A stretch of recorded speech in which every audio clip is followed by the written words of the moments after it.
changing your life one story at a time. This is the Chicken Soup for the Soul podcast with Editor-in-Chief Amy Newmark.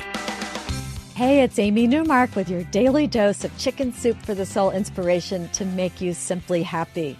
It's Friend Friday, and today I'm very excited to introduce you to Dan Riley, who is the showrunner for Chicken Soup for the Soul's Hidden Heroes, which is our weekly TV show that's all about random acts of kindness. And it does happen to be Random Acts of Kindness Day, February 17th. So, Dan, welcome to the show. Thank you for having me. So tell me, what is a showrunner? Because I have to say that until Chicken Soup for the Soul got into the television business, I had no idea what a showrunner was.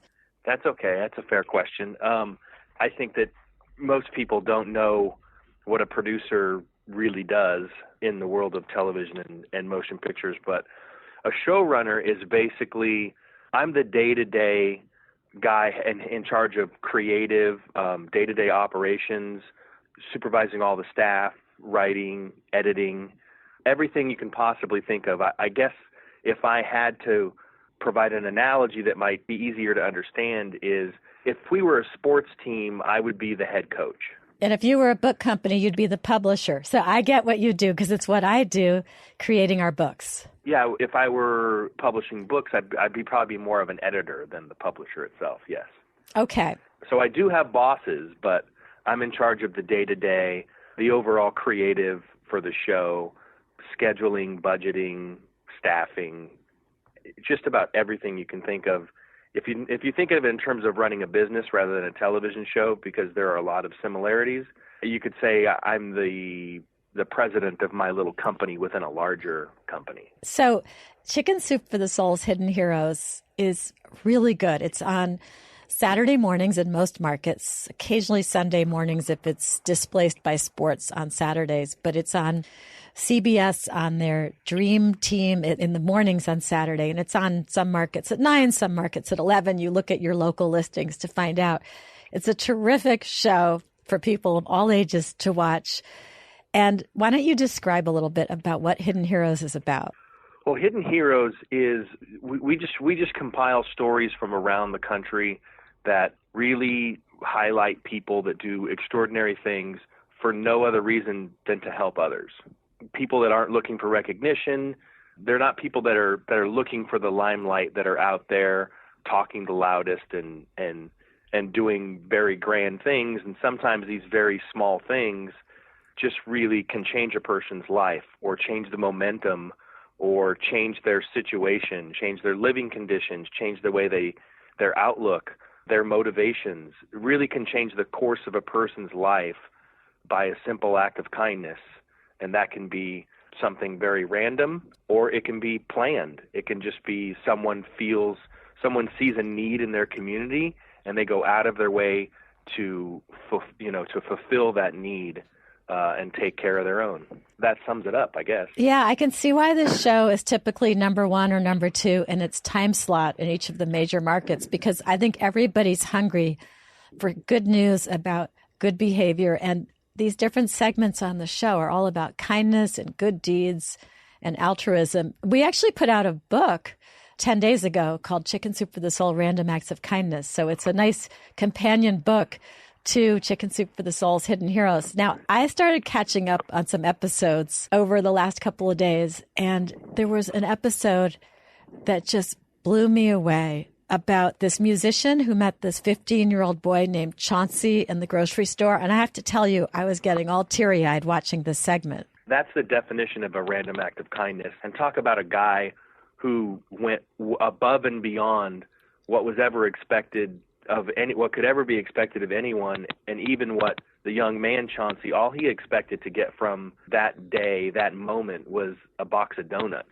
And instead he found a lifelong friend and mentor, and they met in the parking lot of the supermarket. Basically, Chauncey is looking after his mother who's struggling with diabetes and really can't work. And so he goes to the grocery store just asking people as they come out of the supermarket, can I help you with your groceries to your car, for a box of donuts?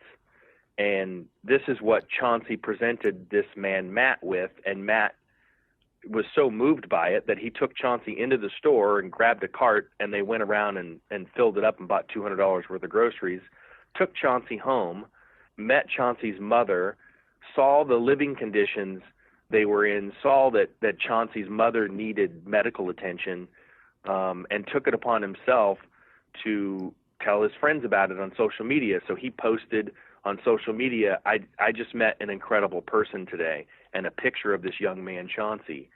And they had a fundraiser online, and they raised over $300,000 for Chauncey and his mother for a college fund, to buy a home. And they're still, the best of pals to this day. As you can imagine, Chauncey and his mother are happier than ever, and they're both thriving. And Matt is thrilled. I wrote down what Matt said near the end of the show. He said, "All this happened to me by accident. Try not to come to conclusions about who they are and whether they deserve help. Just help. If you can get past that point, amazing things happen." And I'm sure that Matt is so happy that he met Chauncey that day. And I'm sure that it's changed Matt's life, because the one thing I know from scientific studies is that when you reach out and you help people, it's actually the doer of the good deed who benefits even more than the beneficiary. It's amazing how much more you can benefit by being gracious than being selfish. So working on this show, it will come back to you. Yeah, you've worked on this show. You've met dozens of amazing people who have given so much. You've filmed them for the Hidden Heroes television show. How has working on this show changed you personally? Well, first of all, I think it's important for me to really appreciate that I get to do this and tell these kinds of stories, because this doesn't always happen to guys like me. I don't always get to tell the most positive of stories. The last show that I worked on was a news magazine show, was similar in format, but very, very different in tone and subject matter, dealt with crime and all kinds of different things. So it's just very, very different. This is such a heartwarming show to work on. And, I find myself moved when I'm just watching like a rough edit of a story, or sometimes if I'm out there in the field and I meet someone. I mean, it's not often that you go to work sometimes and, you get a little choked up from time to time because you're so moved by these people and their stories. So it's just a privilege for me. Yeah, I'm sure it's really given you a better view of humanity and a more positive view of the essential goodness of people. I like to believe that everybody has, more good than bad in them, and hopefully all good. But the thing that this has done, it's opened my eyes to the point where it now makes me wonder, I question myself, am I doing enough? And the only answer is no, because you can never do enough to help other people, but, you got to do what you can. And so, I see these people do these amazing things, and sometimes it's the simplest thing that can change, a community or a school. I mean, there's so many amazing. There's a little girl named Chloe here in Los Angeles, and she drove through a neighborhood that had a lot of homeless people living on the streets there, and asked her mom about this. Why are these, and in particular, she noticed that a great deal of them were women. Why do these women live on the street? And mom explained, they're homeless, they don't have a job, they don't have any money. So she's 9 years old. She said, "Mom, we have to help them." She went home and with her grandmother got some material together and started making bags from scratch, like handbags, and then filled them up with, everyday essentials: toothpaste, toothbrush, floss, soap, toiletries, tissue, what have you, and went back and started handing them out. That's great. I've heard about people doing that now at like bridal showers, where the gift is to bring stuff for homeless people and they create the bags at the bridal shower. And it just occurred to me, my daughter's getting married in April, and it just occurred to me she's supporting a camp. She's asking people to contribute to a camp for underprivileged children. And it just occurred to me that we should people want to bring something. We should let people bring something for the kids at the camp and do a collection of stuff so that people can come with something, because people love to do that. It's a great idea. Absolutely. Absolutely. And, I've learned that, so much of what our community is, what our country is, what our world is it all starts with the kids. And so it's easy for us as adults to say, okay, we need to do this and nurture and educate and love our children and do this and do that. But when you meet a 9-year-old that they're 9 years old and they understand the importance of helping these people and they take it upon themselves to take action. I mean, I'm 48. I can't say that I've done that.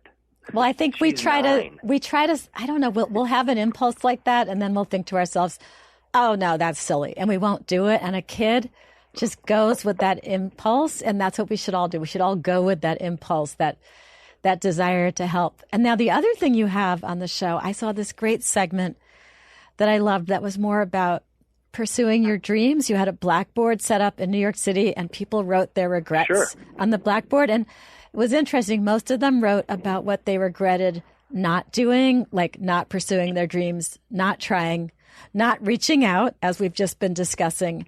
So that's the other aspect of the show, Hidden Heroes. You let people think about what they want to do with their lives and help them to devise a new plan. Sure, and also remind people, I think that piece in particular reminds people that it's okay to dream and it's okay to maybe question your current situation and saying, am I doing everything I need to be doing for myself to be happy? And, life happens. You have children or, and you go, okay, I can't be a writer anymore, or I don't have time to be a teacher, but you want to go back to that. It's just a reminder to say, like, it's okay to dream, even though we're talking about most of the time about people that are helping other people. If you're not content with your life, if you're not happy with yourself, you're not going to be helping people anyway. Yeah, that's be miserable. That's a big Chicken Soup for the Soul message. We're always saying to people, you got to do stuff that makes you feel like you have purpose and that you're passionate about. Absolutely. I love your show. I really do. I'm going to be watching all the back episodes that are on my DVR because, I'm so busy making the books for Chicken Soup for the Soul. I don't always have time to watch the show, but it's really giving me a lot of good ideas. So thank you so much for making the show. And thank you for joining us today on the Chicken Soup for the Soul podcast. My pleasure. My pleasure. And you can tell everyone they can go to cbsdreamteam.com and click on Hidden Heroes to find out what time it airs in their area. Yeah, I highly recommend that. Set your DVR and record this every week. You will really enjoy it. You're going to laugh sometimes. You're going to tear up at other times. And you can learn more about the show on our website. Also, you can visit chickensoup.com, and then you can click on something there that will take you to the CBS Dream Team to look up what time it's on in your market. So thanks, Dan. My pleasure, Amy. Thanks for having me. And happy Random Acts of Kindness Day to everybody.